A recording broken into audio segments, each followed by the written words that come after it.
안녕하십니까.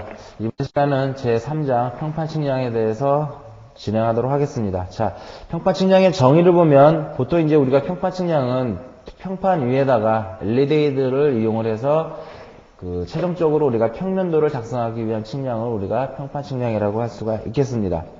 그 다음에 평판측량의 장점을 보게 되면 장점은 우리가 현장에서 직접 작도함으로 잘못된 것을 찾기 쉽고 불필요한 부분을 뺄 수 있는 그러한 장점이 있고요. 그 다음에 레벨이라든지 트랜sit 이러한 측량 같은 경우는 우리가 야장을 기록을 하지만 평판 측량 같은 경우는 도판 위에다가 바로 우리가 직접 작도하기 때문에 야장 기록에 따른 오차가 발생하지 않습니다. 그 다음에 상당히 우리가 기계 구조가 간단하기 때문에 작업 자체도 좀 편리한 장점이 있고요. 마지막으로 주로 우리가 외업을 주로 많이 하기 때문에 내업량이 상당히 적은 이러한 장점이 있습니다. 단점으로는 부속품이 상당히 많죠. 측침이라든지 엘리데이드, 지우개, 그 다음에 구심기, 구심추 등등 상당히 우리가 부속품이 많기 때문에 운반이 상당히 불편하고 그 다음에 운반하는 과정이라든지 측량 도중에 분실을 할 염려가 굉장히 많습니다. 분실하기가 굉장히 쉽죠. 그 다음에 아무래도 우리가 외업을 주로 하는 측량이기 때문에 아무래도 기상 조건의 영향을 상당히 많이 받습니다. 그 다음에 단점 중에 가장 중요한 것은 평판 측량은 정밀도가 낮다라는 거. 이 부분이 가장 중요한 내용입니다. 그 다음에 이제 3장을 보게 되면 평판 측량에 사용되는 기구. 자, 우리가 평판 측량에 사용되는 기계구는 여러 가지로 우리가 나눌 수가 있겠지만은 가장 시험에 많이 나오는 것은 엘리데이드에 대한 기본적인 구조입니다. 그래서 44페이지 보면은 엘리데이드에 대한 그림이 잘 그려져 있죠. 그래서 보통 이제 엘리데이드에 대한 성질은 보면은 기포관의 곡률 반지름 1에서 1.5m입니다. 이게 가장 중요합니다. 일반적으로 우리가 기포관의 곡률 반지름이 클수록 상당히 우리가 예민합니다. 정밀 측량에 사용이 되는데 엘리데이드 같은 경우는 곡률 반경이 1에서 1.5이기 때문에 아무래도 이제 정도가 이제 감도 자체가 좀 떨어지겠죠. 그런 것들이 있고요. 그 다음에 5번에 보면은 전 시중판에는 시중판의 간격의 100분의 1로 눈금이 새겨져 있습니다. 엘리데이드를 잘 보게 되면은 전 시중판에 눈금이 새겨져 있습니다. 그거는 양 시중판의 간격의 100분의 1 눈금으로 새겨져 있습니다. 이게 가장 또 중요합니다. 나머지 내용들은 그렇게 중요한 내용은 없습니다. 자, 그 다음에 이제 평판을 세우는 방법. 자, 평판을 세우는 방법에는 첫 번째 정준과, 그 다음에 두 번째 구심과, 그 다음에 세 번째로 표정.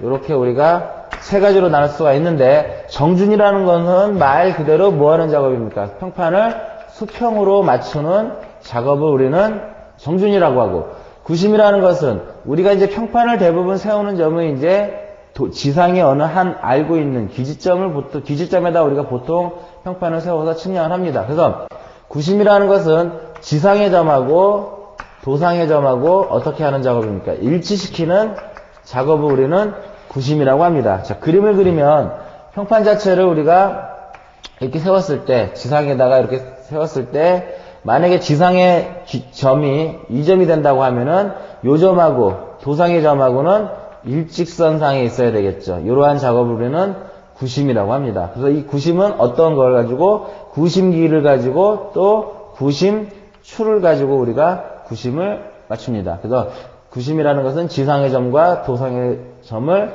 일치시키는 작업을 우리가 구심이라고 합니다. 그 다음에 마지막으로 표정은 평판을 일정한 방향으로 고정을 한다라고 했는데, 자, 표정의 종류에는 일반적으로 두 가지가 있습니다. 첫 번째 뭐가 있냐면은 자침에 의해서 표정하는 방법이 있고, 그 다음에 방향선에 의해서 표정하는 방법이 있는데, 여러분들 다 평판 측량 해봤지만 대부분의 우리가 주로 평판 측량은 어떠한 표정을 하냐면 방향선을 이용을 해서 표정을 합니다.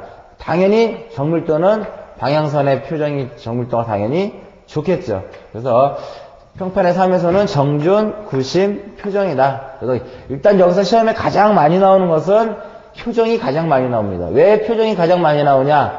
우리가 정준, 구심, 표정 요 세 개를 평판의 3요소라고 하는데 가장 오차에 많이 영향을 끼치는 것은 바로 표정입니다. 그래서 평판 측량에서 오차에 가장 영향을 많이 끼치는 게 뭐냐 그러면 그냥 무조건 표정입니다. 표정. 자, 그 다음에 이제 뭐가 나오냐면은 평판 측량의 방법이 나옵니다. 자, 평판 측량의 방법에는 자, 방사법이 있고, 그 다음에 전진법이 있고, 그 다음에 교회법이 있습니다. 자, 시험 문제 출제하는 거를 보게 되면 대부분 우리가 이 교회법에 많이 시험에 나오고, 그 다음에 전진법이 좀 나오고, 방사법은 잘 나오지 않습니다. 자, 방사법이라는 것은 우리가 책에도 나와 있지만 한 측점에 평판을 세워서 모든 점의 방향과 거리가 관측이 돼야 됩니다. 다시 말하면 평판을 한 점에다 이렇게 딱 세웠을 때, 어느 한 점에다 세웠을 때 이러한 점들을 우리가 측량을 한다고 하면은 이 점에서 전부 다 이게 뭐가 되겠습니까? 다 보여야 되겠죠. 보여야 또 어떤 걸 될 수 있습니까? 거리를 다 측정할 수가 있겠죠. 그래서 이러한 점들을 우리가 측정을 해서 최종적으로 이러한 방사형의 모양을 만든다 해서 우리는 방사법이라고 합니다. 그래서 이 방사법 같은 경우는 작업은 상당히 간단합니다. 왜? 기계를 딱 한 번 세워서 모든 점을 시준하기 때문에 작업은 상당히 간단하지만 오차가 나는지 안 나는지 점검할 수 없다라는 그러한 단점이 있습니다. 그 다음에 자, 전진법. 이 전진법을 우리는 뭐라고 하냐면은 절측법이라고도 하고 절측법, 절선법, 그 다음에 도선법, 이러한 도선법이라고도 우리가 합니다. 그래서 주로 이 전진법은 주로 어떤 경우에 많이 사용이 되냐면은 우리가 측량하려고 하는 구역 자체에 뭐가 있을 때 장애물이 있을 경우에 우리가 주로 사용하는 방법은 우리가 바로 전진법입니다. 만약에 이 방사법 자체를 사용하는데 이렇게 장애물이 있으면은 당연히 방사법이 안 되겠죠. 이러한 경우에 우리가 사용하는 방법이 전진법입니다. 그래서 우리 책에 나와 있듯이 측량 구역 안에 장애물이 있어 많은 점의 시준이 안 될 때, 그 다음에 또 지형이 어떤 경우에 지형이 길고 좁은 경우에 주로 사용하는 방법이 바로 전진법이 됩니다. 그래서 전진법의 특징을 보게 되면 전진법에 대한 특징은 첫 번째 뭐가 있습니까? 변수는 되도록이면 10변 이내가 좋다. 10변이 가장 좋은데 부득이한 경우 25개까지가 허용이 됩니다. 그 다음에 전진법에서의 폐하보차 E는 얼마냐면 플러스 마이너스 0.3 루트 N입니다. 자, 이 플러스 마이너스 0.3 루트 N도 시험에 굉장히 많이 나옵니다. 그 다음에 그 측량 도중 오차를 점검할 수 있는 것이 특징이다. 그 다음에 마지막으로 네 번째로 보게 되면 뭐가 나오냐면은 만약에 우리가 전진법에 의해서 폐하보차가 발생하였다고 하면 폐하보차가 발생했을 경우에 폐하보차가 어떠한 경우 허용범위 안에 있을 경우 허용범위 내에 만약에 있다라고 하면은 조정을 어떻게 합니까? 거리에 비례해서 조정을 합니다. 그래서 자, 이 폐하보차 E = 플러스 마이너스 0.3 루트 N과 폐하보차는 허용범위 안에 있었을 경우에 거리에 비례해서 조정해야 된다. 자, 이 내용은 이제 계산 문제로서도 나오고 말로서 이렇게 그냥 말로도 많이 나오는데, 자, 이건 어떤 경우냐면 우리가 폐합을 했을 경우에 전진법에 의해서 폐합을 했을 경우에 전진법 같은 경우는 기계를 어디다 세우냐면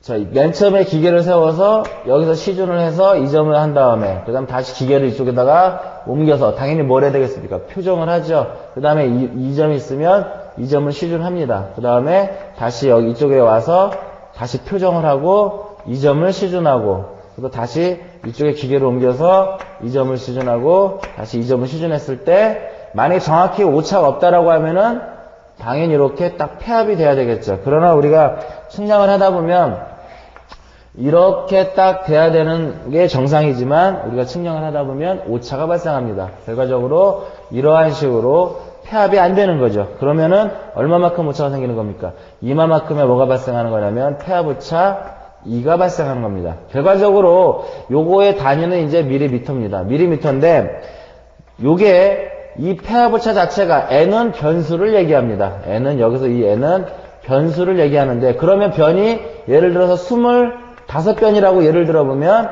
폐합오차 2가 얼마가 나와야 돼요?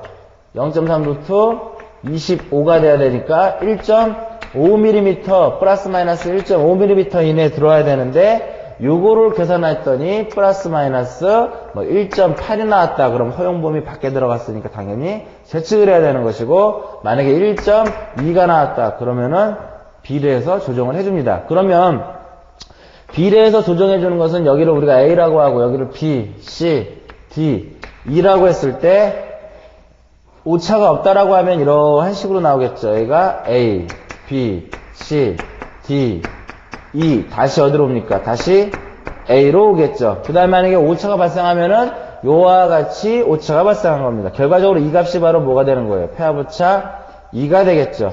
그래서 시험에 나오는 것은 요 D점의 조정량, 요 X값을 구하라 그러면 그냥 비례식으로 이것 때 이것은 요것 때 요것으로 해서 우리가 X값을 구할 수가 있는 겁니다. A, B의 길이라든지 B, C, C, D 이러한 거리들은 우리가 다 주어지기 때문에 간단하게 요 삼각형을 그려서 비례식에 의해서 우리가 문제를 풀 수가 있습니다. 그래서 전지법은 장애물이 있었을 때 주로 많이 사용이 되며 변수는 10변, 그 다음에 부득이한 경우 25변을 초과하지 않도록 해야 되고, 그 폐하부 차이는 0.3 루트 n, 그 다음에 허용 범위 안에 들었을 경우에는 그 변의 길이에 비례해서 조정해 준다라는 게 이제 중요합니다. 그 다음에 46페이지를 보게 되면 이제 교회법이 나옵니다. 자, 교회법에는 우리 책에도 나와 있듯이 일단은 교회법에서 가장 중요한 건 바로 뭐냐면 후방교회법입니다. 후방교회법이 우리가 시험 문제에 가장 많이 나오고 가장 중요한데, 자, 먼저 교회법을 우리가 쭉 보면은 교회법에는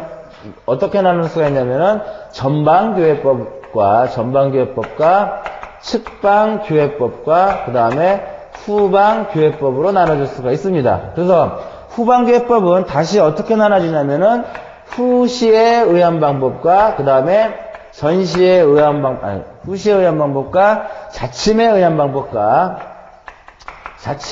방법과 2점 문제, 그 다음에 3점 문제로 분류가 됩니다. 3점 문제. 다시 이 3점 문제에서는 또 세 가지로 나눠지겠죠. 뭐로 나눠지냐면은 그 레만에 의한 방법, 베셀에 의한 방법, 투사지에 의한 방법이 주로 이제 나옵니다. 그래서 시험 문제는 후방교회법에 대한 정의가 가끔 나옵니다. 후방교회법의 정의, 그 다음에 3점 문제에 레만에 의한 방법, 베셀에 의한 방법, 투사지에 의한 방법, 요게 또 자주 나오고요. 그 다음에 전방교회법에 대한 정의도 시험에 나옵니다. 그러면 일단은 우리가 이제 앞으로 우리가 측량을 하다 보면 이 전방교회법이냐 후방교회법이냐 이런 말이 상당히 많이 나옵니다. 그러면 이 전방교회법과 후방교회법을 우리가 가장 우리가 쉽게 알 수 있는 거는 기계를 기지점에다 세우느냐 아니면 기계를 미지점에다 세우느냐에 따라서 전방교회법, 후방교회법입니다. 자, 기계를 기지점에다가 우리가 세운다라고 하면 이것은 전방교회법이고, 후방교회법은 기계를 미지점에다 기계를 세우는 것은 우리는 후방교회법이라고 합니다. 그 다음에 측방교회법은 기지점에다 플러스 미지점에다 이렇게 세우는 방법을 우리는 후방교회법이라고 합니다. 그 다음에 자, 전방교회법은 그래도 우리 46페이지에 1번에 보면 전방교회법에 대해서 나오죠. 자, 전방교회법 같은 경우는 가장 중요한 게 뭐냐면은 직접 거리를 측량할 수 없는 경우에 사용하는 방법이 전방교회법입니다. 자, 그림을 그리면 이렇게 하천이 이렇게 존재가 하고 이 점은 우리가 P점이라고 하고 이 점은 우리가 Q점이라고 하면 여기가 이제 기지점입니다. 그럼 요 기지점에다가 우리가 평판을 세워서 이 점을 보고 이 점을 보게 되면 도면상에서는 어떻게 나타날까요? 도면상에는 평판이 세워져 있는 점은 이게 점으로 찍혀지겠고 방향선 이렇게 긋고 역시 방향선 이렇게 긋는데 여기서 전방교회법 같은 경우는 이 하천이라든지 부득이한 경우에 거리를 잴 수가 없단 말이에요. 그러면은 이제 평판을 다른 한쪽에다가 또 이동을 시켜줘야 되겠죠. 이동하기 전에는 반드시 어디를 해야 됩니까? 여기다 포를 세워서 이거를 시준을 해서 결과적으로 방향선이 이렇게 거지겠죠. 그 다음에 줄자로 거리를 측정을 해서 점을 찍은 다음에 다시 이쪽에 와서 이제 반드시 뭐를 해줍니까? 표정을 해줘야 되겠죠. 그 다음에 이제 어디를 봐요? 그 다음에 P점을 보고 이렇게 Q점을 봅니다. 그러면 도면상에서도 이렇게 나타나겠죠. 그랬을 때 여기 A점이라고 하고 여기를 B점이라고 하면은 요 A점이 되겠고 B점이 되겠고 여기 Q가 되겠고 이게 P가 되겠고 Q가 되겠죠.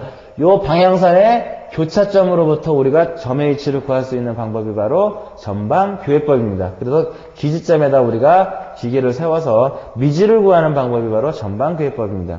그래서 이 전방교회법에서 보면은 자, 요러한 요 각을 우리는 뭐라고 하냐면은 교회각이라고 합니다. 그러면 우리가 보면은 만약에 이 선 자체가 이러한 각이 상당히 작거나 이렇게 크게 교차하게 되면은 요 부분 자체가 어떻게 되겠습니까? 많이 겹치기 때문에 우리가 아무래도 오차가 발생하겠죠. 그래서 우리가 교회각이 이 오차가 가장 적게 날 때가 이게 바로 교회각이 몇 도? 90도가 되는 겁니다. 90도. 그래서 우리가 교회각의 중등오차에서 2 이꼬로 플러스 마이너스 루트 2의 사인 세타분의 0.2라는 이러한 식이 있습니다. 이게 교회각의 중등오차라는 식이죠. 그러면 여기서 보면은 이 교회각의 중등오차 2라는 요 값이 가장 작게 나오기 위해서는 요 세타각이 당연히 90도가 나와야 되겠죠. 그래서 시험 문제 다음 중 교회각의 중등오차 가장 최소인 값은 그러면 그냥 이게 90도 찾아주면 되겠고, 문제에서 뭐 60도로 주어지는 경우, 뭐 45도로 주어지는 경우, 여러 가지 경우로 주어져서 요 2를 푸는 문제도 나올 수가 있겠고, 2가 주어지고 뭐를 푸는 문제? 요 세타를 푸는 문제. 요러한 경우도 시험 문제 나올 수가 있습니다. 그 다음에 이제 측방교회법 같은 경우는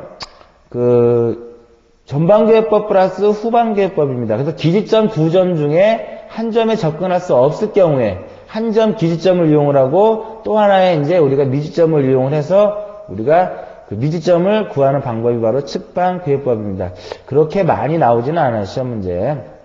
그 다음에 후방교회법. 자, 후방교회법은 아까 간단하게 얘기했듯이 기계를 미지점에다 세워서 우리가 현재 평판에 세워져 있는 미지의 위치를 결정하는 방법이 후방교회법입니다. 그래서 보시면 도면에 도시되어 있지 않는 미지점의 평판을 세우고 알고 있는 점을 시준하여 현재의 평판이 세워져 있는 평판의 위치를 구하는 방법이 후방교회법입니다. 그래서 전방교회법, 측방교회법, 후방교회법을 보게 되면 가장 시험에 많이 나온 것은 후방교회법의 정의입니다.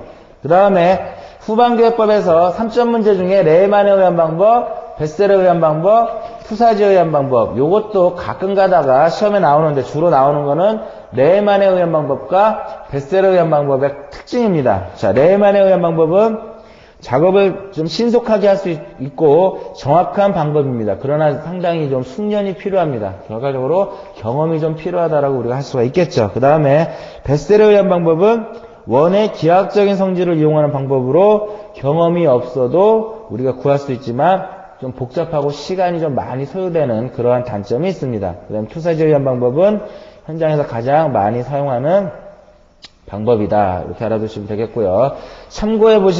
우리 참고해 보시면은 교회법에 주의사항이 있습니다. 1번은 교각은 30도에서 150도인데 가장 이상적인 각도는 90도고, 3번을 보게 되면 방향선의 길이는 일반적인 LED들을 썼을 경우에는 10cm고 망원경 LED들을 사용했을 경우에는 17cm입니다. 그 다음에 5번에 시우 삼각형의 내저번의 직경은 0.4mm 이내인 경우는 이를 무시한다. 자, 시우 삼각형이라는 건 뭐냐면 예를 들어서 우리가 이 전방교회법 같은 경우에 여기다 기계를 세우고 여기다 기계를 세웠을 때 교차점이 나오지만 한 번 예를 들어 더 옮겼다, 이쪽으로 옮겨서 또 시준했을 때 정확히 이렇게 딱 세 점이 일치가 되면 상관이 없지만 요와 같이 이렇게 어긋나는 경우가 있단 말이에요. 그죠? 그때 이 삼각형을 우리는 뭐라고 하냐면은 시오 삼각형이라고 합니다. 이것을 시오 삼각형이라고 하고, 이거 시오 삼각형이 생기는 원인은 바로 당연히 뭡니까? 표정 불량이 되겠죠. 다음 중 시오 삼각형이 생기는 원인이 무엇이냐? 그러면 표정 불량. 그랬을 때 시오 삼각형 이렇게 했을 때 요것을 우리가 시오 삼각형이라고 하는데, 여기다가 내저번을 그렸을 때 요 내저번의 직경이 0.4mm 이내인 경우는 여기에 정 가운데 이 점이 바로 우리가 구하고자 하는 점이 되겠고, 만약에 0.4mm 이상일 경우에는 제측을 해야 되겠습니다. 제측. 그렇게 해서 이제 교회법에는 이런 식으로 여러분들이 공부를 하시면 될 것 같습니다. 그 다음에 47페이지에 보면은 평판 측량의 오차와 정밀도. 자, 이 부분은 계속 꾸준히 시험 문제에 나오는 것 중에 하나입니다. 그래서 식의 몇 개 정도 나오냐면은 하나, 둘, 셋, 넷, 한 5가지 정도가 식이 나옵니다. 그래서 이 부분 같은 경우는 여러분들이 전부 다 식을 좀 암기를 하셔야 되겠고, 상당히 우리가 시험에 많이 나오는 것 중에 하나입니다. 특히 이제 구심오차라든지, 그 다음에 시준오차라든지, 이러한 것들이 이제 시험에 여러 번 나옵니다. 먼저, 기계오차. 자, 기계오차에는 어떤 게 있냐면, 기계오차에는 첫 번째 외심오차가 있습니다. 외심오차. 자, 이 외심오차라는 건 뭐냐면, 우리 LED 헤드 자체를 자세히 보게 되면, LED 헤드는 이렇게 위에서 보면 이렇게 볼 수가 있겠죠. 그런데 위에서 정확히 보면 이렇게 되는데, 기포관은 당연히 이렇게 있겠죠. 기포관은 이렇게 있는데, 자, 시준판 자체가 여기가 뭐가 있습니까? 이게 시준 공이 되겠고, 여기에 바로 뭐가 되겠습니까? 시준 사가 되겠죠. 시준 공하고 시준 사 당연히 이렇게 한 선에 이렇게 나란하게 이렇게 똑같은 선상에 이렇게 존재하겠죠. 근데 우리가 이제 포를 여기다 세웠을 때 우리가 시준공과 시준사를 통해서 이렇게 봅니다. 그런데 우리가 실질적으로 도면에다 방향선을 긋을 때는 어디다 긋습니까? 여기에다가 방향선을 이렇게 긋습니다. 결과적으로 이마만큼의 뭐가 생기는 겁니까? 외심오차가 발생하는 겁니다. 이게 보통 한 2에서 3cm 정도의 외심오차가 발생합니다. 그래서 외심오차 E는 어떻게 돼요? 외심오차 E는 책에 나와 있듯이 QM입니다. M이라는 것은 축척이고 Q라는 것은 제도상 허용오차에서 보통 0.2mm입니다. 0.2mm. 만약에 축척이 600분의 1이다. 축척이 600분의 1이다. 외심오차를 구하라 그러면 얼마예요? 1.2가 되겠죠. 600 곱하기 0.2가 되니까. 그죠? 이러한 식으로 우리가 외심오차를 구하는 문제가 많이 나오고, 요즘에 들어서는 이제 외심오차가 주어지고, 요 제도 허용오차가 주어지고, M분의 1을 구하는 문제가 나옵니다. 자, 우리가 M은 어떻게 구할 수 있어요? Q분의 2로 풀 수 있지만, M분의 1로 된다라고 하면 어떻게 되겠습니까? 2분의 Q로 풀어줘야 되겠죠. 아니, 2분의 Q. 그죠? 요렇게 2분의 Q, 요렇게 풀어도 되고, 아니면 여기에 나온 수치가 자체가 어떻게 되는 겁니까? 여기서 나오는 수치에다가 그냥, 요렇게 해주면 상관이 없겠죠. 그래서 외심오차를 구하는 문제와 축척을 구하는 문제, 이렇게 두 개가 나옵니다. 자, 그 다음에 두 번째로 구심오차입니다. 구심오차. 자, 구심오차는 아까 우리가 했듯이 지상의 점하고 도상의 점하고 일치하지 않기 때문에 생기는 오차를 우리는 구심오차라고 합니다. 그러면 이렇게 일치가 돼야 되는데 보통 우리가 축척이 600분의 1일 경우에는 지상의 점이 이렇게 있으면은 요 지상의 점을 기준으로 해서 원을 그렸을 때 반경 몇 cm? 6cm 내외는 보통 그냥 인정을 해줍니다. 다시 말하면 구심오차 2는 식이 어떻게 되냐면 2분의 QM이 돼요. 2분의 QM이 되는데 요 Q 값은 얼마예요? 보통 0.2mm입니다. 0.2mm고 M이라는 것은 축척의 분모수가 되기 때문에 만약에 예를 들어서 600분의 1이다. 그럼 구심오차를 구하라 그러면 6cm입니다. 1000분의 1이다. 그럼 얼마? 10cm가 되겠죠. 단 Q가 얼마일 때? 0.2일 때만 가능하다는 거죠. 만약에 구심오차가 6cm다. 축척을 구하시오. 그럼 어떻게 되겠습니까? 그냥 600분의 1입니다. 600분의 1. 자, 그 다음에 이제 또 뭐가 나오냐면 식을 자세히 보면은 구심오차는 뭐에 의해서 좌우되겠습니까? 축척 분모수 M에 의해서 좌우가 됩니다. 그래서 우리가 실질적으로 이 평판 측량이 우리가 현장에서는 많이 이용이 되진 않지만 특히 이제 우리가 그 지적도를 작성할 때는 반드시 우리가 평판 측량을 합니다. 근데 이 평판 측량 자체가 지적도 자체가 우리가 1200분의 1짜리, 600분의 1짜리가 있단 말이에요. 그죠? 그럼 예를 들어서 우리가 1200분의 1짜리를 축척을 가지고 지적도를 작성한다라고 하면은 구심오차는 12cm입니다. 정확히 90에다 맞추는 것보다는 그냥 90에서 조금만 떨어져도 크게 지장이 없다라는 소리입니다. 그래서 구심오차 문제가 나오게 되면은 그냥 600분의 1이면 6cm 뭐 이러한 식으로 풀 수가 있겠죠. 그래서 48페이지에 보면 구심오차가 이제 나오죠. 그 다음에 요 구심오차는 기계오차가 아니라 평판을 세울 때 오차예요. 그 다음에 두 번째로 여기 기계오차 중에 뭐가 나오냐면은 시준오차가 나옵니다. 시준오차. 자, 시준오차라는 건 뭐냐면 LED 시중공은 보통 0.2mm입니다. 0.2mm고, 앞에 보면은, 44페이지에 보면 나오죠. 자, 시중공은 0.5mm, 시중공은 0.5mm고, 요 시준사는 0.2mm예요. 그래서 요 시중공과 시준사의 직경이 틀리기 때문에 생기는 오차를 우리는 바로 시준오차라고 합니다. 시준오차 2는 2L분의 루트 T의 제곱 플러스 D의 제곱에 L. 이렇게 T의 제곱 플러스 D의 제곱에 루트 L이라고 이렇게 우리가 할 수가 있겠죠. 자, 여기서 요 L이라는 건 뭐냐면, LED가 이렇게 LED가 있으면, 요 전시준판과 요 후시준판의 길이를 우리는 L이라고 합니다. 여기서 요 L이라는 것은 방향선의 길이가 되겠죠. 그래서 시험 문제에서는 이를 구하는 문제와 L을 구하는 문제만 나옵니다. 시준오차가 왜 생기느냐? 이러한 식으로 나오지 않습니다. 그 다음에 평판을 세울 때 오차를 보게 되면 아까 90오차가 바로 평판을 세울 때 오차 중에 하나가 되겠고요. 평판 기울기에 따른 오차에는 첫 번째 보면은 정준오차라고 합니다. 평판 기울기에 따른 오차를. 그러면 여기서 쭉 읽어보면은 평판의 기울기는 몇 분의 1이다? 200분의 1입니다. 그래서 200분의 1이 상당히 잘 나옵니다.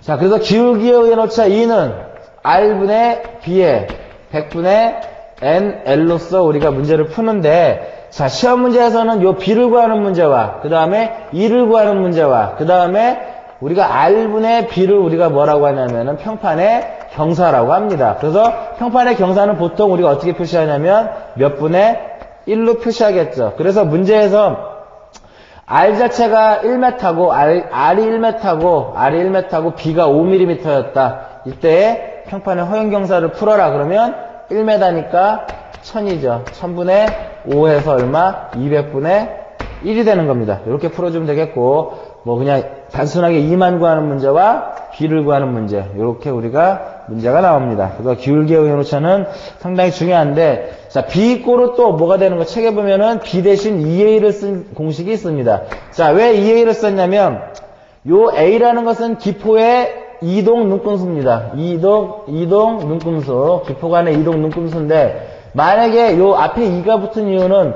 기포 간의 한 눈금의 크기가 2mm입니다. 만약에 두 눈금이 이동이 됐다 그러면 어떻게 된다? 4mm가 되겠죠. 이거 B라는 것은 기포의 변이량이니까. 2mm 두 눈금이면 결과적으로 B는 4mm가 변이 됐다라고 우리가 할 수가 있는 겁니다. 그래서 이 평판의 기울기의 오차는 200분의 1이 중요하고, B를 구하는 문제, 또 R하고 B가 주어지고 경사를 구하는 문제 굉장히 중요하죠. 그 다음에 90오차는 좀 전에 했었고요. 그래서 90오차에 보면 참고해 보면은 90의 허용 오차가 있습니다. 그거를 자세히 보면은 300분의 1이면 3cm, 500분의 1이면 5cm, 1000분의 1이면 10cm. 단 Q가 얼마일 때 0.2mm일 때만 되겠죠. 그 다음에 평판 자침 오차는 E = K분의 0.2L입니다. 그래서 요거는 뭐 아주 많이 나오진 않지만 일단 K 값은 자침의 길이의 2분의 1이라는 거 요거 좀 알아두시고요. 그 다음에 평파 측량 방법에 따른 오차에 보면은, 자, 방사법에 의한 오차와 전진법에 의한 오차가 있습니다. 자, 이 식 두 개는 저번 시간에 우리가 했던 오차 전파 법칙에 의해서 나오는 식들이 되겠죠. 그래서 방사법에 의한 오차는 M1의 제곱 플러스 M2의 제곱의 루트, 전진법에 의한 오차는 루트 N의 N1의 제곱 플러스 N의 제곱, 이렇게 해서 우리가 풀 수가 있습니다. 그 다음에 세 번째로 보면은 교회법에 의한 오차는 아까 우리가 했었죠. 가장 이상적인 각도는 90도가 될 수가 있겠고, 그래서 E를 구하는 문제와 세타를 구하는 문제가 나옵니다. 그 다음에 정밀도를 보게 되면 우리가 유일하게 평파 측량에서는 정밀도를 좀 하나 외울 게 있습니다. 평파 측량에서 우리가 평지의 정밀도는 얼마냐면 1000분의 1입니다. 결과적으로 L분의 델타 L이 바로 얼마가 나와야 된다는 소리예요. 1000분의 1 이상이 나와야 된다는 소리죠. 1000분의 1. 만약에 요 L분의 델타 L이 1000분의 1이 안 나왔다라 그러면 재측을 해야 되겠고, 1000분의 1보다 넘으면 당연히 거리에 비례해서 보정을 해줘야 되는 겁니다. 자, 그러면 여기서 이 L분의 델타 L이라는 것은 아까 우리가 폐압을 했을 경우에 이만큼의 예를 들어서 폐압 오차가 발생했다 그러면은 전체의 길이분의, 여기서 이 L분의 델타 L은 시그마 L분의 뭐가 되겠습니까? 폐하부차 2가 되겠죠. 이렇게 해서 우리가 풀어주는 겁니다. 그때 이제 우리가 재측을 할 것이냐 아니면 비례해서 보정해야 될 것이냐에 따라서 그거를 우리가 문제를 풀기 위해서는 평탄지일 경우에 평지일 경우에 정밀도는 1000분의 1이라는 거를 알고 있어야 되겠죠. 자, 그 다음에 이제 그 50페이지를 보게 되면 폐하부차의 분배가 나왔습니다. 그건 아까 우리가 다 했던 것이고 그 밑에 조정량 이꼬로 총 길이분의 그 직선까지 길이 곱하기 폐하부차 이러한 거는 식이 아니라 그림 C를 보게 되면은 뭐가 되겠습니까? 그냥 그걸 보고 유도를 하게 되면 간단하게 우리가 조정량 이꼬로 그 식을 우리가 풀 수가 있는 겁니다.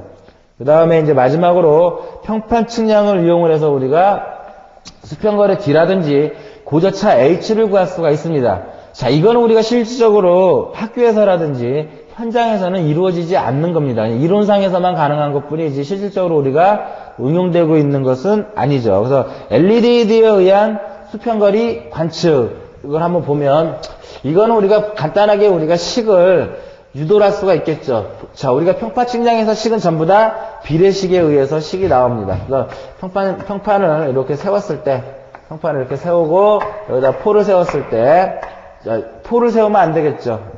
뭐 스타프라든지 이런 게 세워져야 되겠죠.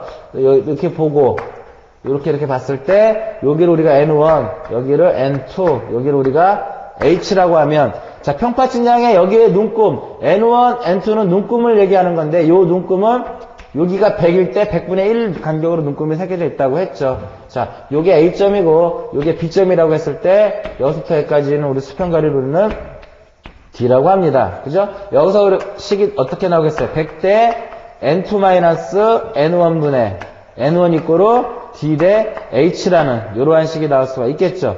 자, 그래서 여기서 우리가 수평거리 D는 어떻게 풉니까? N2-N1분의 100H로 풀 수가 있겠죠. 이렇게 풀 수도 있습니다. 그냥 N분의 100H로 풀어도 상관이 없겠죠. 이 N 자체가 이렇게 된다라는 것만 알고 있으면 되겠죠. 그래서 평파 측량에서 거리를 구하는 문제가 나오면 일단은 요거를 생각 한번 해보시고 딱 봤을 때 N 자체가 안 주어지고 H가 안 주어지는 경우가 있습니다. H가 안 주어지고 뭐가 주어지는 경우가 있냐면은 사거리가 경사거리가 주어지는 경우가 있습니다. 자, 그래서 우리 보면 책을 보면 자세히 나와 있죠. 책에 보면은 그림이 나와 있는데 예를 들어서 이렇게 해서 이 사거리 L을 주어졌단 말이에요. 그러면 여기가 100이고 여기가 N입니다. 그럼 요 길이는 얼마예요? 루트 100의 제곱 플러스 N의 제곱이 되겠죠. 여기서부터 여기까지의 길이를 우리가 D라고 하면 여기서 나오는 식은 100대 루트 100의 제곱 플러스 N의 제곱 이꼬로 뭡니까? D 대 100대 요것 대 요것은 D 대 뭐가 되겠습니까? D 대 L이 되겠죠. 그래서 우리가 D를 구할 수가 있는 겁니다. D를 쭉 구할 수가 있겠죠. 그래서 평파 측량에서 수평거리를 구하는 문제가 나오면 이거 아니면은 이겁니다. 만약에 문제에서 사거리가 주어지면 무조건 이 식에 의해서 우리가 풀 수가 있겠죠. 자, 그 다음에 이제 마지막으로 평파 측량을 이용해서 고저차를 구하는 방법이 있습니다. 자, 평파 측량에 의해서 고저차를 구하는 방법은 자, 요 점을 우리가 A점이라고 하고 요 점을 우리는 B라고 했을 때 여기서부터 여기까지 높이를 우리는 기계고 I라고 합니다. 그러면 요 높이를 우리가 뭐라고 합니까? 요거를 우리가 H라고 합니다. H를 유도하게 되면은 얼마 값이 나오냐면은 100분의 요거는 100분의 ND라는 이러한 수치가 나옵니다. 결과적으로 우리가 평판을 세우는 점은 대부분 기지점이기 때문에 요 점에 뭐를 할 수 있는 겁니까? 높이를 알고 있는 겁니다. 수준 측량을 해야 되기 때문에 예를 들어서 높이가 10이다. 이거를 이용을 해서 요 미지점에 대한 요 B점의 높이를 구하려면 예를 들어서 식을 쓰면 HB 이꼬로 HA에다가 플러스 기계고를 더하고 플러스 H를 더한 다음에 마이너스 뭘 해주면 됩니까? 요만큼의 요 S값을 빼주면 되겠죠. S값을 S를 빼주면 됩니다. 그 간단하게 우리가 미지점의 HB점의 높이를 측정할 수가 있는 겁니다. 굉장히 시험 문제에 많이 나옵니다. 그래서 이러한 문제가 나오면 이렇게 그림이 주어지는 경우도 있지만 그냥 말로 주어집니다. 기계고가 얼마고 뭐 시중고가 얼마다 수평거리는 얼마였다. 이때 뭐 B점의 지방고를 구하시오. 이런 식으로 이제 문제가 출제가 되고 있습니다. 그래서 참고해보면은 오차의 종류에 대해서 한 4가지 정도가 나오는데 요 내용도 여러분들이 한 번씩 읽어보시면 아마 될 것 같습니다. 그래서 평파측량 같은 경우는 요 정도 선에서 여러분들이 공부를 좀 하시고 우리 예상 및 기출문제를 좀 풀어보시면 아마 쉽게 우리가 그 문제를 맞힐 수 있을 것 같습니다. 그래서 이번 시간은 요거로 마치겠습니다.